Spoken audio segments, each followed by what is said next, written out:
बदला तो ट्रांसपोर्टेशन ने जिद्दत का लबादा ओढ़ लिया।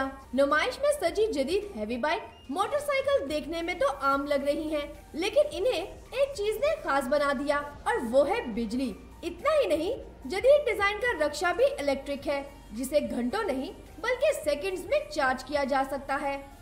एक तो एयर क्वालिटी इंप्रूव होगी, आपकी नॉइज़ पोल्यूशन भी कम होगी और green house gas emission, climate change key benefits होंगे।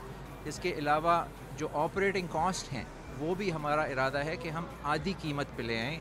सोलर पैनल्स, यूपीएस और जदीद बैटरीज भी नुमाइश के शुरा की तवज्जो का मरकज बने रहे।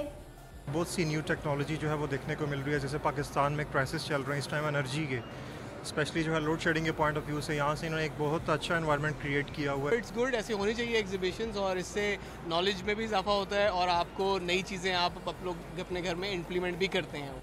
नुमाइश में सिर्फ बड़े बड़े पैनल्स ही नहीं बल्कि एलईडी बल्ब समेत घरेलू इस्तेमाल की अशिया के लिए छोटी सोलर किट्स भी रखी गयी, ताकि अवाम जदीद तकनीकात से भरपूर फायदा उठा सके। कैमरामैन फारूक अहमद के साथ किंजा मलिक, डॉन न्यूज़, लाहौर।